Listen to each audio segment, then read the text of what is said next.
ఉండగా వాక్యములో నుండి మన భాగానికి మనం వెళ్దాం. మనం చాలా దినాల నుంచి మొదటి రాజుల గ్రంథం 17వ అధ్యాయాన్ని ధ్యానం చేస్తూ ఉన్నాం. ఏలియాని గురించి చాలా దినాలుగా మనము ధ్యానం చేస్తూ ఉన్నాం. మనం బల్ల వర్తమానం కొరకు. అయితే గత వారము వాగు ఎండిపోయిను అనే దాని గురించి చూసాం. ఎందుకు ఎండిపోయింది వాగు? వర్షం లేక. వర్షం అంటే దేవుని వాక్యమే. వాక్యము లేకపోవడం ద్వారా ఆ ఉన్న నీరు కాస్త ఏమైపోయింది, నీరు ఉంది వాగులో, కానీ ఆ ఉన్న నీరుకి ఇంకొంచెం నీరు వచ్చింటే బాగుండేది. ఆ నీరు రాలేదు, ఉన్న నీరు నిలబడలేదు, ఎండిపోయింది. ఆ సంగతులన్నీ మనం గత వారంలో చూసాం. మళ్ళీ నేను అవన్నీ జ్ఞాపకం చేయను. అలాగూ ఏలియాని గురించి చాలా విషయాలు మనం చూస్తూ ఉన్నాం. ఈ ఏలియాని గురించి ఇది ఎన్నో వర్తమానమో తెలుసా? 14వ వర్తమానం ఇది. ఇప్పుడు 14 సార్లు ఏలియాని గురించి మనం ధ్యానం చేసాం. 10 తీసేద్దాం, 10 వద్దులేండి. 4 ఉన్నాయి మనలో. 4 అన్నా లేకపోతే మళ్ళీ మొదటి నుంచి మళ్ళీ చెప్పుకుంటూ రావాల్సిందే. అవి వచ్చేదాకా చెప్పుకుంటా ఉన్నాం. ఒక్కొక్క వర్తమానంలో 5 తలంపులు లేదా 4 తలంపులు చెప్తూ ఉంటాం. ఆ 4 ఒకటైనా ఏలియా నిలబడి ఉన్నాడు, ధైర్యంగా ఉన్నాడు, కాపులు క్రమంగా ఉన్నాయి. ఇట్లా చాలా విషయాలు ఒక్కొక్క రోజు ఒక్కొక్క సంగతి నేర్చుకోవాలి.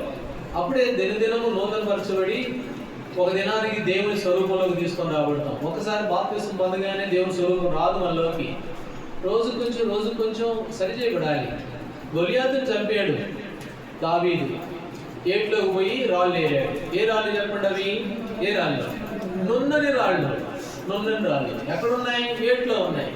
రాళ్ళు నున్నగా ఎప్పుడైంది తెలుసా? ఏట్లో నీళ్లు పారి ఆ రాళ్ళ మీద నీళ్ళన్నీ పారేసరికి ఆ రాయి నూనెకి వచ్చేసింది. గరుగ్గా ఉంటే ఈ గొలియాతుని చంపేవాడు కాదు. ఆ గరుగ్గా ఉంటే ఇటు కొడితే అటు పోయేది. ఆ రాయి గుండ్రగా నున్నగా ఉంది కాబట్టి కరెక్ట్ గురిగా పోయింది. ఆ గొలియాతుని కొట్టగలిగింది, విజయం పొందాడు. దాన్ని ఈ రాయి నువ్వు రావటానికి వాగులో నీళ్ళు పారుతా ఉండాలి. అలాగే మన ఆత్మీయ జీవితాలు మనం కూడా నూపు రావడం కొరకు అపవాదులు ఓడించాలంటే నూపు రావాలి. గరుగ్గా ఉంటే ఓడించలే. అందుకని ఈ వాక్యం అనే నీరు పారుతూనే ఉండాలి. ప్రతిసారి పారి ఒక దినాన దేవుని రూపంలోకి మార్చబడతాం. అందుకని దేవుని వాక్యమును మనం ఎంతో భద్రం చేసుకోవాల్సిన వారంగా ఉన్నాం. వాటిని ఆ వాక్యమును ప్రేమించవలసిన వారంగా. సరే, ఇప్పుడు మనం భాగానికి వద్దాం. రాజుల మొదటి గ్రంథం 17వ అధ్యాయము 8-9 వచనాలు. 8-9 వచనాలు.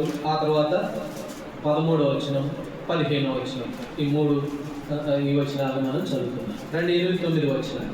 అంతటా యెహోవా వాక్కు అతనికి ప్రత్యక్షమై ఇలాగ సెలవిచ్చెను, నీవు సీదోను పట్టణ సంబంధమైన సారెపతును ఊరికి పోయి అచ్చట ఉండుము. నిన్ను పోషించుటకు అచ్చటనున్న ఒక విధవరాలికి నేను సెలవిచ్చితిని. 13వ వచనం. అప్పుడు ఏలియా ఆమెతో ఇట్లనెను, భయపడవద్దు, నీవు పోయి చెప్పినట్లు చేయము. అయితే అందులో నాకు ఒక చిన్న అప్పు మాది చేసిన ఎదురు తీసుకొని రమ్ము. తర్వాత నీకు నీ బిడ్డను అప్పం చేసుకొనుము. 15వ వచనం. ఇశ్రాయేలు దేవుడైన యెహోవా సెలవిచ్చున్నాడు అనెను. అంతటా ఆమె వెళ్ళి ఏలియా చెప్పిన మాట చొప్పున చేయగా అతడును ఆమె ఇంటి వారును అనేక దినములు భోజనం చేయొచ్చు వచ్చింది. దేవుడు ఈ లేఖన భాగములను మన కొరకు దీవించును గాక. ఈసారి దాదాపు 2, 3, 4 వచనాలు చదివాను. ఇంతకుముందు అయితే ఒక వచనమే.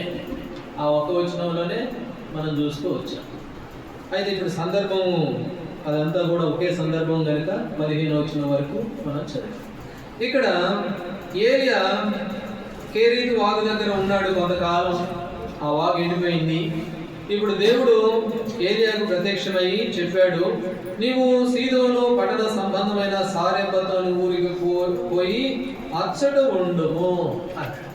ఎక్కడికి పోమన్నాడు? సీదోను అనే పట్టణ సంబంధమైన సారెపతు. గత వారం సారెపతుని గురించి చూసాం. సారెపతు అంటే ఏంటి? సారెపతు అంటే కొలిమి. దేవుడు అన్నాడు, వెండిని వేసినట్లు కాదు నేను నిన్ను పుటం వేసింది, ఇబ్బంది అనే పొలుగులో నిన్ను పుటం వేశానని అన్నాడు. అది గత వారం. ఇంక మళ్ళీ అవన్నీ సమయం సరిపోదు, ఇందులో నేను చాలా విషయాలు ఉన్నాయి.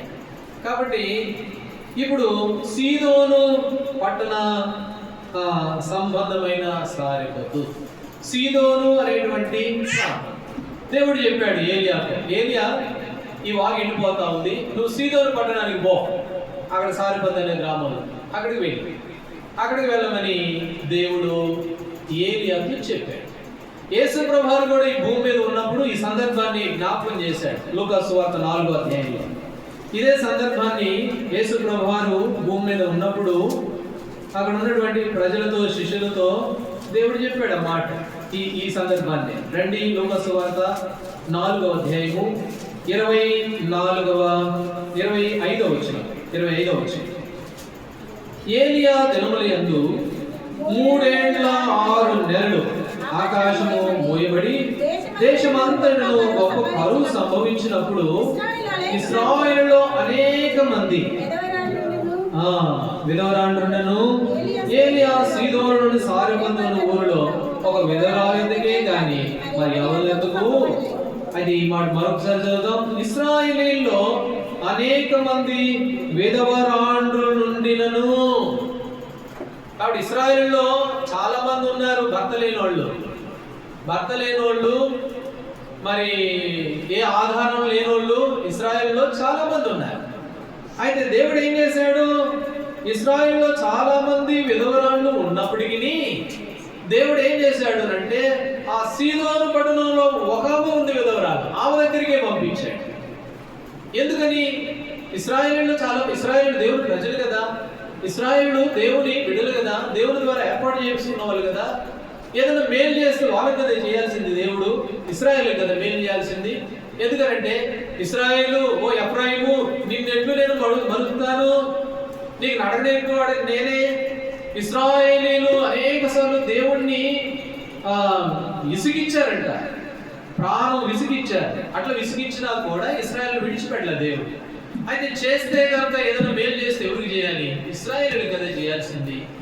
అయితే లూకా సువార్త 4వ అధ్యాయంలో ఇశ్రాయేలులో అనేక మంది విధవరాళ్ళు ఉన్నప్పటికీ ఎక్కడికి పంపించాడంట? సీదోను పట్టణం. అది అక్కడ ఉన్న వాళ్ళు ఇశ్రాయేలు కాదు, అన్యులు. అయితే అన్యుల దగ్గరికి దేవుడు ఏలియాని పంపించాడు. అన్యుల్లో ఉన్నటువంటి విధవరాలను దేవుడు దీవించాడు. ఏ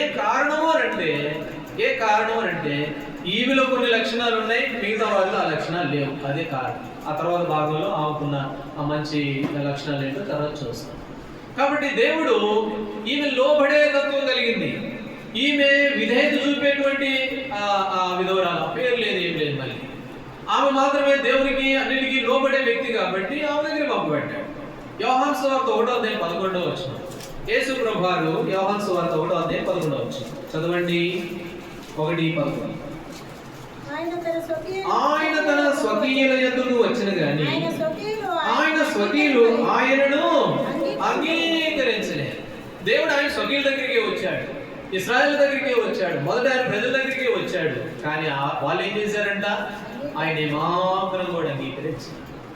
ఒకసారి మరి మత్తయి సువార్త 8వ అధ్యాయంలో అక్కడ మంచి పని చేశాడు దేవుడు. అక్కడ ఉన్న దెయ్యాలన్నింటినీ వదిలించాడు. వదిలిస్తే వాళ్ళు ఏమన్నారో తెలుసా?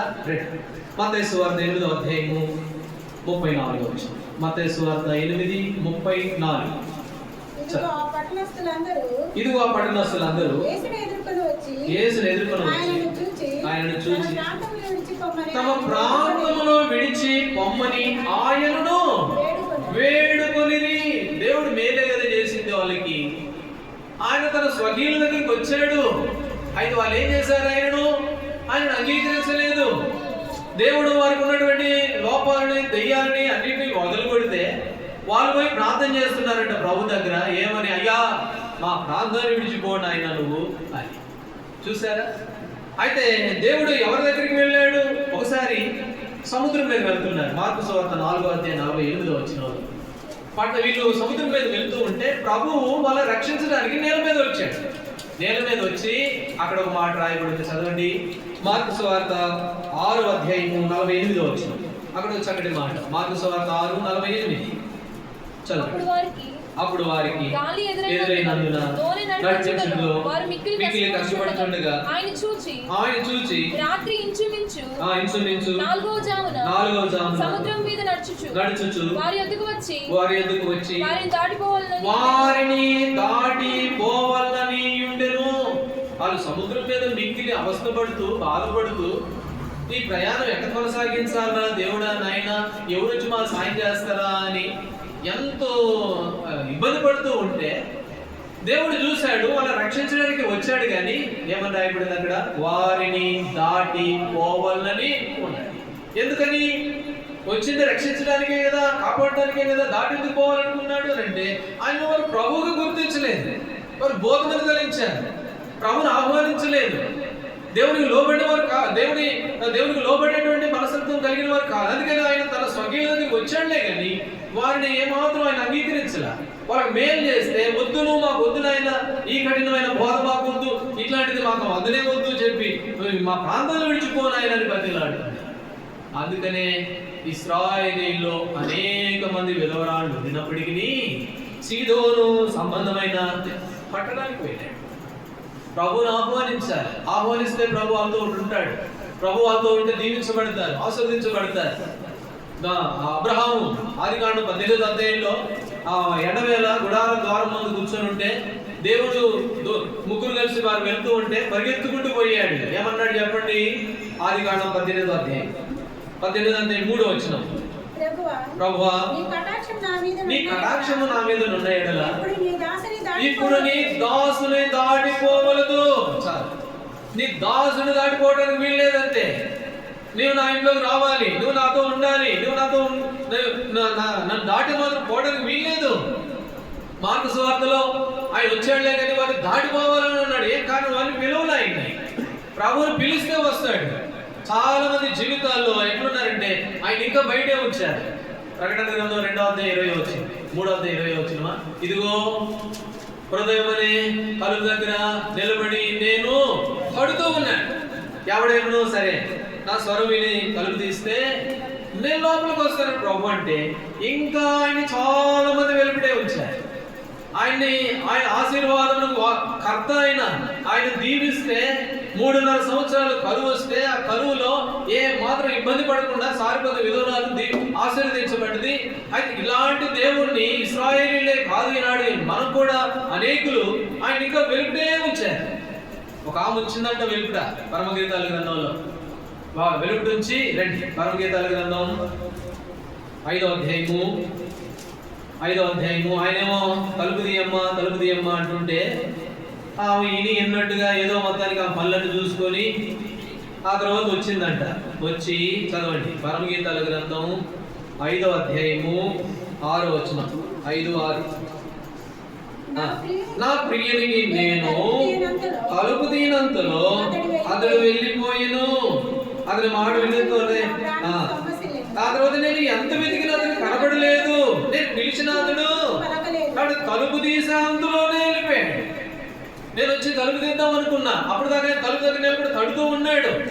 నేను ఆ స్వరాన్ని ఎంత నిర్లక్ష్యం చేస్తూ వచ్చాను, ఆ స్వరంతో ప్రాముఖ్యం కాదేమోలే అనుకున్నాను, దేవుని సన్నిధి దేవుని వాక్యం అంత విలువైంది కాదేమోలే అన్నట్లుగా నిర్లక్ష్యంగా వ్యవహరించాను. అయితే ఇప్పుడు పోయి తలుపు తీద్దాం అనుకుంటే ఎక్కడున్నాడు ఆయన? ఎంత పోయి ఎతికినా కూడా కనపడట్లేదు.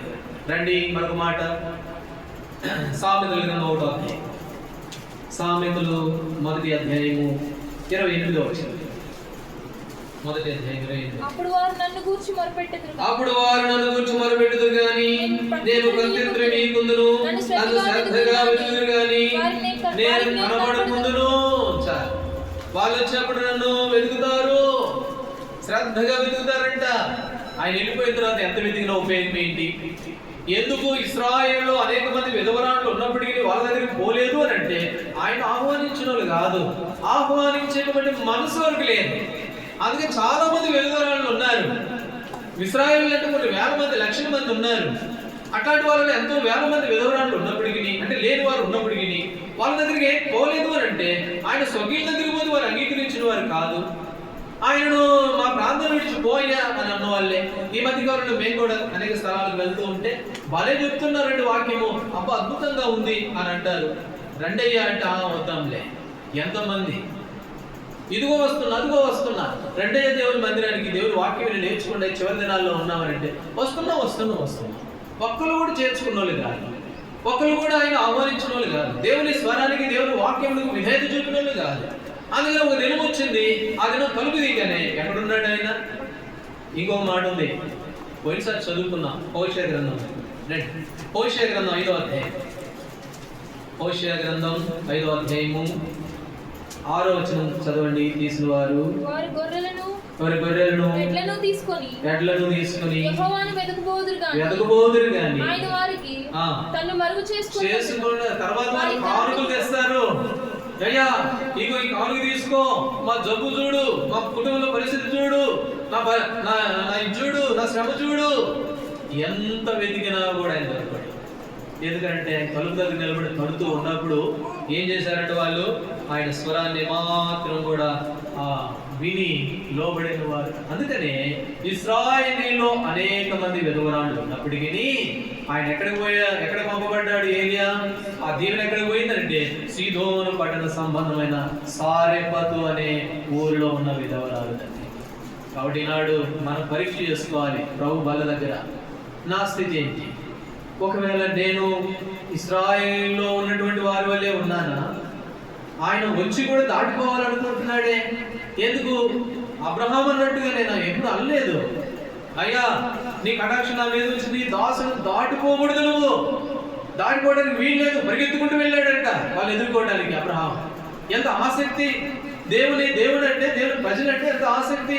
నీ ఇంటిని కూర్చున్న ఆసక్తి నన్ను భక్షిస్తూ ఉంది. ఎండవేళ పోయి రెస్ట్ తీసుకోవాల్సింది పోయి ఎండ బాగా వస్తామంటే ఇట్లా పడుకుంటే చాలు మందిరంలో. మేము ఆదివారం ప్రతిరోజు ఆనందం పడుకుంటూ ఒట్టిని వచ్చేస్తుంది నిద్ర. ఎందుకంటే ఎండ, ఇట్లాంటి ఎండ వేళలో అబ్రహాం ఎక్కడున్నాడు? గుడారం దగ్గర కూర్చొని ఎవరు వస్తారా అని ఎదురు చూస్తాడు. ఎంత ఆసక్తి! చూశాడు, పరిగెత్తుకుంటూ పోయాడు.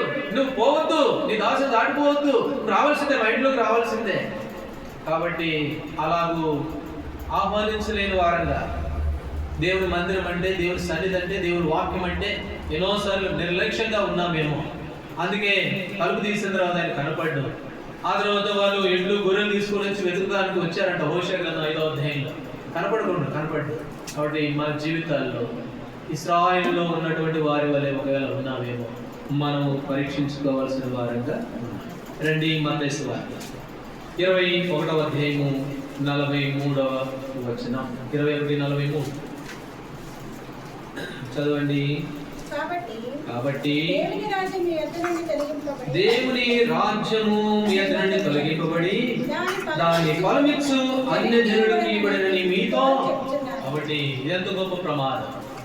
దేవుని రాజ్యం మన దగ్గర నుంచి తొలగించబడుద్ది, దాన్ని ఫలమిచ్చే వారికి ఇవ్వబడుద్ది. ఆ తర్వాత ఎంత వెతికినా కూడా సామెతలు 1:22 ప్రకారం ఏమాత్రం కూడా ప్రభుత్వాన్ని కొనలేము అని.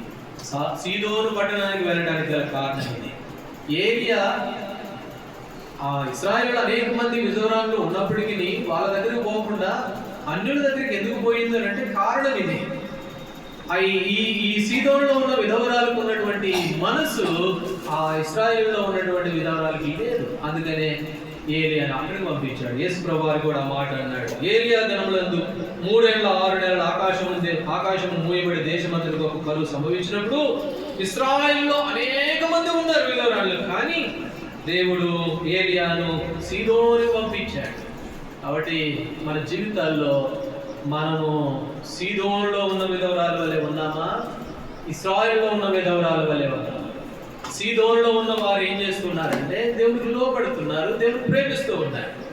అయితే ఇశ్రాయేలులో ఉన్నవారు కఠినంగా ఉన్నారు, ఇంకా వెలుపటే వచ్చారు ప్రభు. ఇప్పుడు ఎలా ఉన్నామో మనం పరీక్ష చేసుకోవాలి. దేవుని ప్రభుని వెలుపటి ఉంచాము అనుకో, ఒక దినాన తలుపు తీసిన కనపడ్డు, ఎంత వెతికినా దొరకడంట. పరమగీతాలు ఎలా ఉన్నామో పరీక్ష చేసుకోవాల్సిన వారుగా. సరే, ఇప్పుడు రెండో విషయానికి వెళ్తాం. రండి. మొదటి రాజుల గ్రంథం 17వ అధ్యాయం 9వ వచనం. నిన్ను పోషించుటకు అచటనున్న విధవరాలికి నేను సెలవిచ్చేదిని. ఏలియాతో అన్నాడు, నువ్వు సీదోనుకు పో, నిన్ను పోషించడం కొరకు అక్కడున్న ఒక విధవరాలికి నేను సెలవిచ్చి తిని. ఇక్కడ విధవరాలు అనే మాట మనం చూస్తాం. విధవరాలు అని అంటే ఏంటి చెప్పండి? ఏ ఆధారం లేదు, ఏ ఆధారం లేనిది.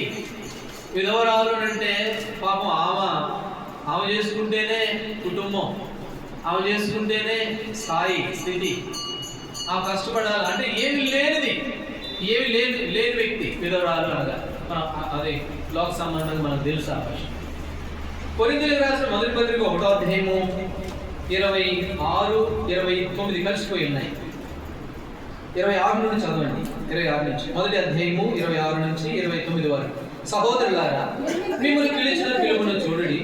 మీలో లోకరీతిని జ్ఞానులైనను ధనులైనను గొప్ప వంశం వారైనను అనేకులు పిలువబడలేదు, కానీ ఏ శరీరియు దేవుని ఎదుట చెప్పుకున్నట్లు జ్ఞానులను సిగ్గుపరచుటకు లోకములో వేరే వారిని దేవుడు ఏర్పరచుకుని ఉన్నాడు. బలవంతులైన వారిని సిగ్గుపరచుటకు లోకంలో బలహీనమైన వారిని ఏర్పరచుకున్నాడు. ఎన్నికైన వారిని వ్యర్థం చేయడం, లోకంలో నీచులైన వారిని తృణీకరించడం వారిని, ఎన్నికలైన వారిని దేవుడు ఏర్పరచుకుని ఉన్నాడు. కాబట్టి మనం ఎవరమాట? ఎన్నిక లేని. ఇప్పుడు సీదోనులో ఉన్న, సారెపతుల్లో ఉన్న విధవరాలు ఎట్లాంటిదని అంటే ఎన్నిక లేనిది, ఏమి లేనిది. భర్త లేడు, సంపాదించేవాళ్ళు లేరు, అంతంత మాత్రమే బ్రతికేటువంటి స్త్రీ, ఏమీ లేని స్త్రీ, ఎన్నిక లేని స్త్రీ, జ్ఞానం లేని స్త్రీ అనొచ్చు, మనం అనుకోవచ్చు. కాబట్టి అలాంటి ఆమెను ఏలియా ద్వారా దేవుడు ఏం చేశాడు? ఏర్పాటు చేశాడు. ఈనాడు లోకంలో మన సంగతి ఏంటి అని అంటే, మనము లోకములో బలహీనులము, ఎన్నిక లేని వారము, అజ్ఞానులము. అయితే దేవుడు మనల్ని ఏం చేశాడు? ఏర్పాటు చేసుకున్నాడు. అపోస్తుల కార్యాలు 13వ అధ్యాయం 4వ వచనం, వారు విద్య లేని, 4వ అధ్యాయం 13వ వచనం, విద్య లేని పామరులు. దేవుని శిష్యులు ఎవరంట? జ్ఞానం లేని వాళ్ళు, విద్య లేని వాళ్ళు. వాళ్ళని దేవుడు ఏర్పాటు చేసుకున్నాడు. మనం అంటాం, నేనేం చేస్తానండి, నాదేంటండి, నేను ఎంతండి, నా స్థాయి ఏముంది, నాదేంటి, మీరంటే ఏదో గొప్ప వాళ్ళండి, మీరు అది చేస్తారు ఇది చేస్తారండి, నేనేం చేయగలనండి అని అంటాం. కానీ దేవుడు ఏం చేయలేని మనల్ని దేవుడు ఏర్పాటు చేసుకున్నాడు.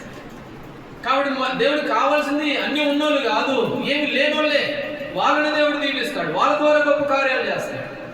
ఈనాడు కలిగిరిలో నాకంటే గొప్పలు లేరా? నాకంటే ఎంత గొప్పలు లేరు, ఎంత జ్ఞానం కలిగిన వాళ్ళు లేరు, ఎంత విద్యావంతులు లేరు. అయితే దేవుడు మనల్ని ఏర్పాటు చేసుకున్నాడు తన సంఘము, తన సంఘ క్షేమం కొరకు. ఎన్నిక లేని మనల్ని, నిష్ప్రయోజనమైన మన, బలహీనులైన మనల్ని దేవుడు ఏర్పాటు చేశాడు. కాబట్టి నాకేం లేదండి, నేనేం చేయలేనండి అని ఎప్పుడు నిరుత్సాహపడకు. ఆ విధవరాల స్థితి ఎలాంటిదేనంటే ఏమీ లేదే, ఏమీ లేని స్త్రీయే, కానీ దేవుడు ఆమెను ఏర్పాటు చేశాడు. అందుకనే ఆయన శిష్యులందరూ కూడా ఎట్లాంటి వారట? విద్య లేని పామరులు. అపోస్తుల కార్యం మొదటి అధ్యాయం, అపోస్తుల కార్యములు మొదటి అధ్యాయము 11వ వచనం, మొదటి అధ్యాయం 11వ వచనం. గలిలయ మనుషులారా, మీరెందుకు నిలిచి ఆకాశం వైపు చూస్తున్నారు? పరలోకం చేర్చుకుని. సరే, ఇక్కడ ఒక మాట. వాళ్ళు ఎవరంట? యేసు ప్రభువు వారు చనిపోయి ఆ తర్వాత ఆయన పరలోకానికి ఆరోహమై వెళ్తూ ఉన్నప్పుడు వాళ్ళు ఆకాశం వైపు ఎదురు చూస్తున్నారు. ఎవరో శిష్యులు. వాళ్ళ గురించి ఏమని రాయబడింది చెప్పండి? గలిలయ మనుషులారా. ఎవరంట వాళ్ళు? గలిలయ మనుషులు. గలిలయ అంటే అర్థం ఏంటి? మొదటి రాజుల గ్రంథం 9వ అధ్యాయం, మొదటి రాజుల గ్రంథం 9వ అధ్యాయం. గలిలయ అంటే ఏంటి? సొలొమోను హీరాముకు కొన్ని పట్టణాలు ఇచ్చాడు. కొన్ని పట్టణాలు ఇస్తే ఆ హీరాము ఆ పట్టణాలను చూసి ఏమన్నాడు తెలుసా? మొదటి రాజుల గ్రంథం 9వ అధ్యాయము 11వ వచనం చదవండి.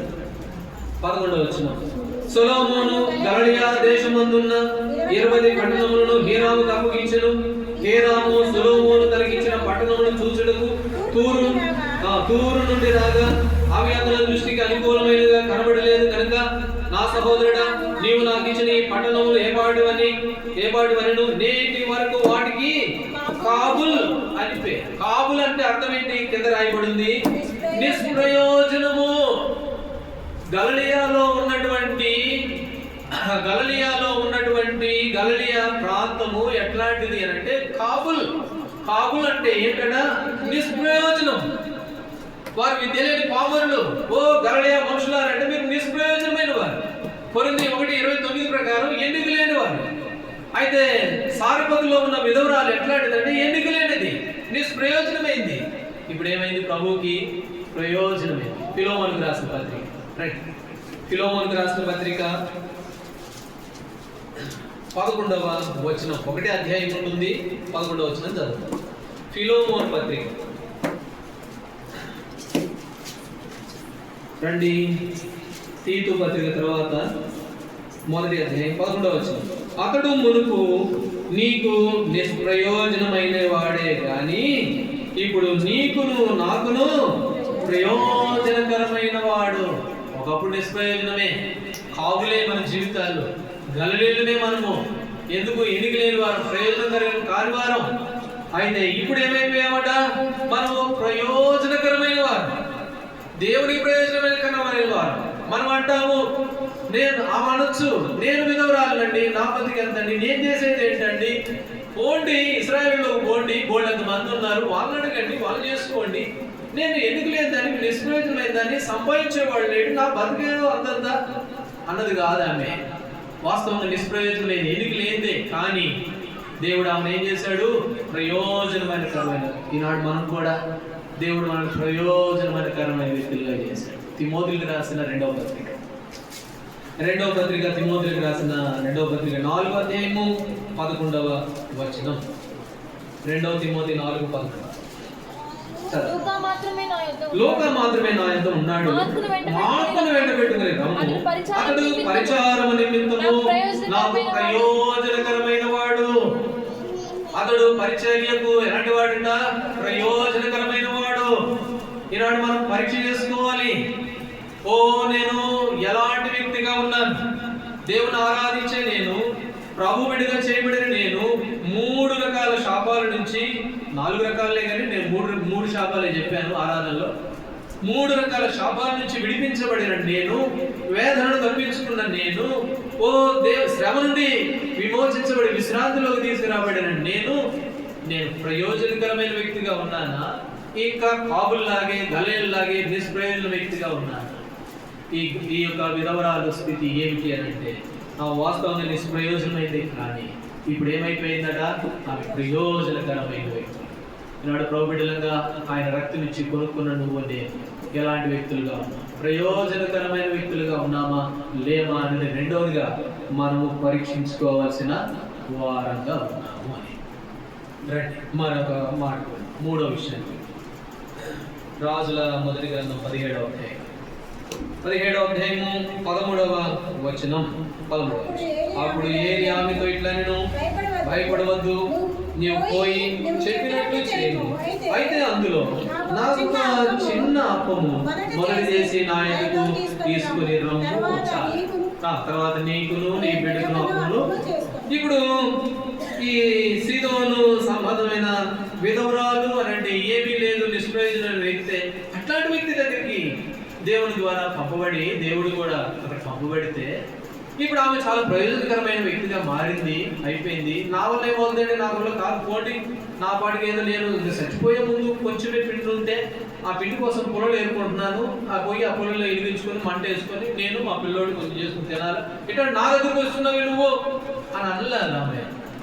అయితే ఏలన్నాడు, నువ్వు చెప్పినట్లు చెయ్యి, నేను ఏదైతే చెప్తానో అది నువ్వు చెయ్యి. నాకు తెలుసు నువ్వు చెప్పినట్లు చేస్తావు. నువ్వు ఎదురు తిరిగే వ్యక్తివి కావు, నువ్వు లోబడే వ్యక్తివి, దేవుని వాక్యమును ప్రేమించే వ్యక్తివి. అందుకే ఇశ్రాయేలు అనేక మంది ఉన్న నీ దగ్గరికి దేవుడు పంపించాడు, నాకు తెలుసు. అందుకే నువ్వు చెప్పినట్లు చెయ్యి అని. ఏమని చెప్పాడు చెప్పండి? ఏమని చెప్పాడు? నాకు ఒక చిన్న అప్పము చాలు. ఏమన్నాడు? పెద్దదొద్దు, నేనేం పెద్దది అడగట్లా, నాకేం మొత్తం ఇమ్మని నేను అనట్లా. ఏం చేస్తావు? చిన్న అప్పం చాలు, చిన్నది ఇచ్చి చూడు, నీ కుటుంబం ఎంత దీవించబడుతుందో. అవన్నీ ఆయన మనసులో ఉన్నాయి, ఆమె చెప్పాలి ఆ మాట.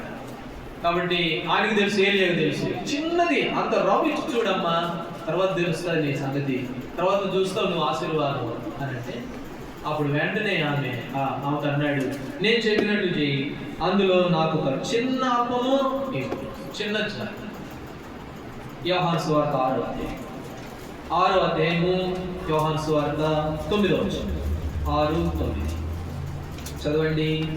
6వ అధ్యాయం. ఒక చిన్నవాని యొక్క 5 యాళ్ళ రొట్టెలు 2 చిన్న చేపలు ఉన్నాయి. సరే, ఇప్పుడు యేసు ప్రభు దగ్గరికి చాలా మంది వచ్చారు. చాలా మంది యేసు ప్రభు దగ్గరికి వస్తే ఇప్పుడు వాళ్ళకి భోజనం పెట్టాలా. 5,000 మంది పురుషులు, ఇంకా స్త్రీలు ఎంతమంది, పిల్లలు ఎంతమంది, ఇంకా ఈ లెక్క రాయిలా. పురుషులు మాత్రమే 5,000. సహజంగా మన మందిరాల్లో పురుషులు తక్కువ ఉంటారు, స్త్రీలు ఎక్కువ ఉంటారు. అటువంటి తక్కువ ఉన్న పురుషులు 5,000 మంది అంటే ఇక ఎక్కువ ఉన్న స్త్రీలు పిల్లలు ఎంతమంది. అయితే అంతమంది కూర్చున్నారు ప్రభు దగ్గరికి వచ్చి. వాళ్ళకి వాక్యం చెప్పాడు. వాళ్ళు ఇప్పుడు భోజనం పెట్టారు. భోజనం పెట్టాల్సిందే. ఇప్పుడు అన్నాడు, మీరే వాళ్ళకి భోజనం పెట్టండి అయ్యా అంటే అప్పుడు వాళ్ళు అన్నారు, ఎన్నో వచ్చిన మనం ఇప్పుడు చదువుకున్నది 9వ వచనమా? మళ్ళీ ఒకసారి. ఇక్కడ ఉన్న ఒక చిన్నవాని యొద్ద 2 చిన్న చేపలు 50 రొట్టెలు చిన్నవే ఉన్నాయి. వాడు కూడా చిన్నోడే, వాడేం పెద్దోడు కాదు. పెద్దోడైతే ఇంత తింటాడు, కానీ చిన్నోడు ఎంత తింటాడు అంతే తింటాడు. చిన్నోడు తినగలిగినంత తిండి వాడి దగ్గర ఉంది.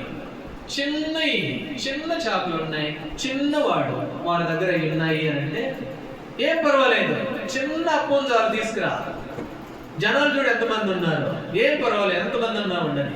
కుటుంబం చూడు, పిల్లలు చూడు, వాళ్ళ ఉద్యోగాలు చూడు, వాళ్ళ విద్యను చూడు, వాళ్ళ చదువులు చూడు, పెళ్లిళ్ళు చూడు, వాళ్ళ ఇంట్లో బాగలేని వాళ్ళు, ముసలి వాళ్ళు చూడు, ఖర్చులు చూడు ఎంత ఉన్నాయో.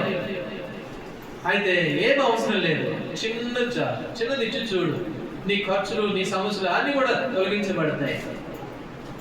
కాబట్టి చిన్నవారి దగ్గర చిన్న చేపలు, ఆ చిన్నవి ప్రభువుకి ఇస్తే దేవుడు వెంటనే ఏం చేశాడు, విరిచి ఇంచుమించు 5,000 మంది పురుషులు, పిల్లలు, స్త్రీలు ఎంతమంది, 1,000 మంది, అంతమందికి పంచగలుగుతూ వచ్చాడు.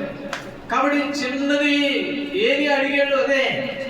అమ్మా నువ్వు చెప్పినట్టు చెయ్యి, వాళ్ళు నిజమే, నువ్వు పేద విధవరాలువే, నాకు తెలుసు, నీకు సంపాదించే వాళ్ళు లేరు, నువ్వు స్థాయి కొంచెమే, నీ దగ్గర ఉన్నది కూడా కొంచెమే, ఎక్కువ కూడా లేదు, ఉన్నది కూడా కొంచెమే, నాకు తెలుసా సార్, అయినా పర్వాలేదు, ఎందుకంటే నీ కుటుంబం దీవించబడాలి, నువ్వు ఆశీర్వదించబడాలి, అందుకనే చిన్న అప్పం చాలు ఇచ్చి చూడు. కాబట్టి ఇక్కడ చిన్నవారి దగ్గర ఉన్న చిన్న అప్పము. రండి మత్తయి సువార్త 13వ అధ్యాయం. మత్తయి సువార్త 13వ అధ్యాయము 32వ వచనం. మత్తయి సువార్త 13:32. అది విత్తనములన్నిటిలో చిన్నదే గాని 32 చదువు. అది విత్తనములన్నిటిలో చిన్నదే గాని పెరిగినప్పుడు మొక్కలన్నిటిలో పెద్దదై. కాబట్టి విత్తనము చిన్నదే, ఆవగింజంతది.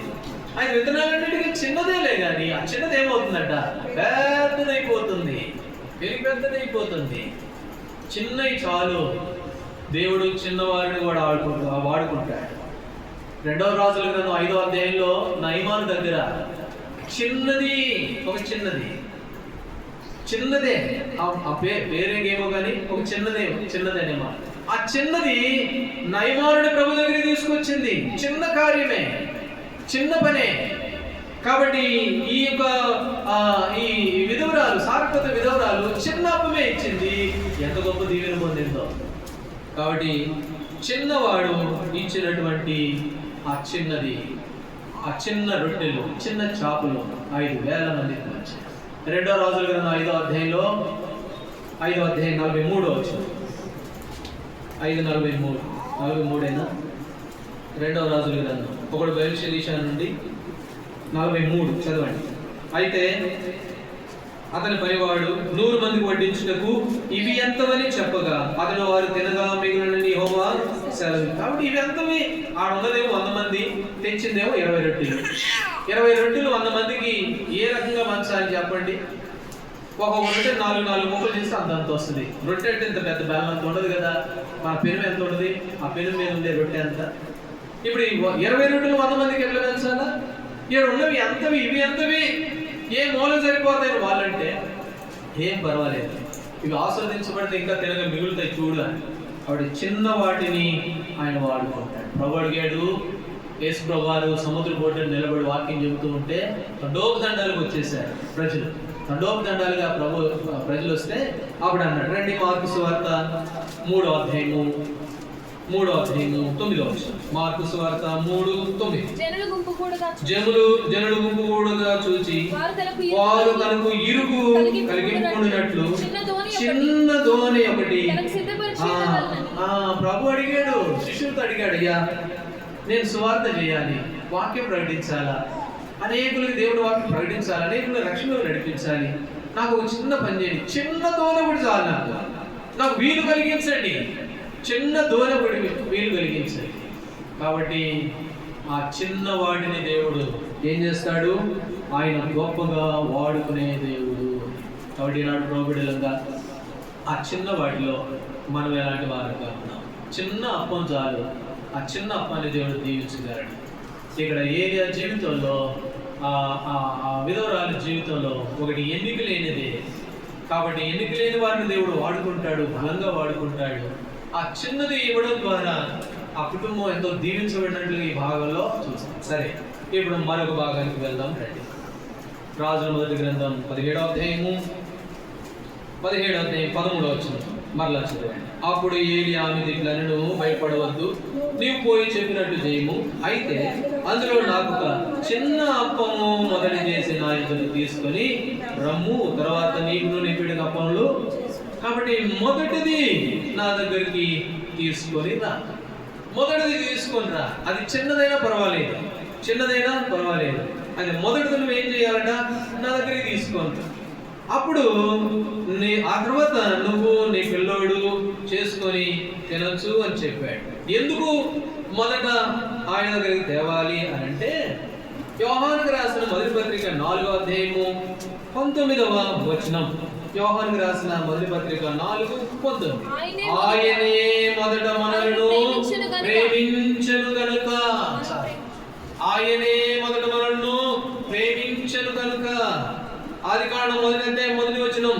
ఆదియందు వాక్యము ఉండెను, వాక్యము దేవుడే.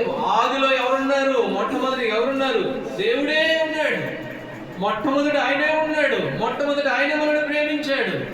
ఆయనే మొదటి మనల్ని ప్రేమించాడు. అందుకనే ఆయన ఏమడుగుతున్నాడు? ఏమడుగుతున్నాడంటే, మొదట చిన్నప్పం తీసుకురా, మొట్టమొదట తీసుకొనిరా. అది చిన్నదైనా పర్వాలేదు, ఏం చెయ్యి? మొదట తీసుకోండి. మత్తయి సువార్త 6:33. మొదట ఆయన రాజ్యమును, ఆయన నీతిని వెతకండి. మొదట చేయాల్సిన పని అది. అయితే ఒక ఆయన అన్నాడు, మత్తయి సువార్త 8వ అధ్యాయం. ఒక ఆయన ఏం చేశాడో తెలుసా? 8వ అధ్యాయము మత్తయి సువార్త 21వ వచనం. 20. శిష్యుల్లో మరి ఒకడు, ప్రభువా నేను మొదట వెళ్ళి నా తండ్రిని బాధ పెట్టడం. కాబట్టి మీరు అడుగుతున్నారు, మొదట నాకు ఇవ్వు, మొదట రాజ్యాన్ని వెతుకమని అంటున్నారు.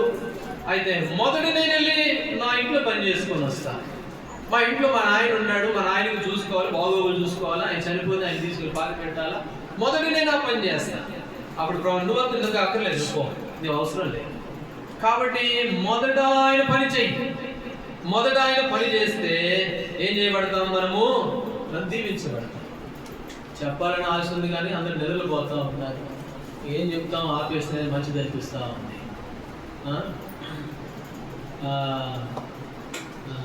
అరవిందం గారు అంటాడు, నిజమే, సహజమే, శరీరంలో ఉన్నాం కాబట్టి అలసిపోయి ఉంటాం, పనులన్నీ చేసి వారమంతా అలసిపోయి ఉంటాం, నిద్రలు వస్తాయి. తప్పులేదు, నిద్రలు వస్తాయి, పొరపాటు లేదు. కానీ వచ్చేటప్పుడు కొంచెం ఒక పచ్చిమిరపకాయ ఒకటి తెచ్చుకోండి, ఇంకా రమ్మన్నా కూడా రాదు నిద్ర. కాబట్టి మొదటి ప్రభుకి ఇవ్వాలి. మొదటి ప్రభుకి ఇస్తే మనం దీవించబడి. ఇక్కడ మనం చూస్తాము లేవికాండం 22వ అధ్యాయం. లేవికాండము 22వ అధ్యాయము లేదా 23వ అధ్యాయము 10వ వచనం చదవాలి. 23:10. ఇట్లను నేను మీకు ఇచ్చిన దేశమునకు మీరు వచ్చి దాని పంటను కోయినప్పుడు నీ మొదటి పంటలో వరుణయాజకుని యొద్దకు మొదట తీసుకోండి. యెహెజ్కేలు గ్రంథం 44వ అధ్యాయం. నువ్వు పిసికిన పిండి మాట చదవండి. యెహెజ్కేలు గ్రంథం 44వ అధ్యాయము 30వ వచనం. యెహెజ్కేలు గ్రంథం 44:30. నీ ప్రతిష్ఠితార్పణలన్నిటిలోను తొలిచూలు వాటన్నిటిలోను మొదటివియు ప్రథమ ఫలములన్నిటిలోను మొదటివియు యాజకుల మీ కుటుంబములకు ఆశీర్వాదము కలుగునట్లు మీరు ముందుగా పిసిగిన పిండి ముద్దను యాజకునికి ఇవ్వవలెను. ముందుగా పిసిగిన పిండి ముద్ద, ముందుగా తీసినటువంటి సమర్పణ, మొదటి పన. ఎందుకు? మీ కుటుంబములు ఆశీర్వదించబడినట్లు. కాబట్టి మొదటిది ప్రభువుకి ఇవ్వు. అందుకని ఏలియా చెప్పాడు, అమ్మా నువ్వు చెప్పినట్టు చెయ్యి. ఏమంటే ఏం చెప్పినట్టు చేయాలా? ఉన్నది గింత అయితే ఇంత దాంట్లో మళ్ళీ మొదటిది అంటారు. ఎవరికి కొంచెం తెలివి ఉండాలి కదా. ఎవరు ఎక్కువగా ఉంటే అందులో మొదటిది ఏమన్నా ఇస్తాం, కానీ ఉన్నదే ఇంత విధవరాలని సంపాదించేవాళ్ళు లేరు, నా బ్రతికంత మాత్రం అయితే అందులోనే మళ్ళీ నాకు ఇమ్మంటారే. అయితే ఏలియాకు తెలుసు, ఆమెకు తెలియదు ఆ సంగతి. ఇచ్చి చూడమ్మా, నువ్వు తర్వాత చూస్తావు అని ఆ మొదటిది ప్రభుత్వం. ఎందుకంటే మన ప్రభువు మొదట మనల్ని ప్రేమించాడు. ఆయన శరీరాన్ని ఆయన చూసుకున్నాడు కాదు. పరలోక రాజ్యము విడిచిపెట్టుకోవడానికి భాగ్యంగా ఎంచుకోలేదు. నాకు ఇది జాలేని అని అనుకోలేదు. మన కొరకు సమస్తాన్ని ఇచ్చాడు కాబట్టి ఆయన అడుగుతాడు. అడిగే హక్కు ఉంది ఆయనకి, అడిగే అధికారం ఉంది ఆయనకి. మొదటిది ప్రభుకి ఇవ్వు. ఆయన మొదట మనం ప్రేమించాడు. ఆది యందు మొదట ఆయనే ఉన్నాడు. ఆయనే మొదట మన అన్నిట్లో ప్రాధాన్యత మనం మొదటిగా ఆయనకి ఇవ్వాలి. మన కుటుంబాలు దీవించబడినట్టు.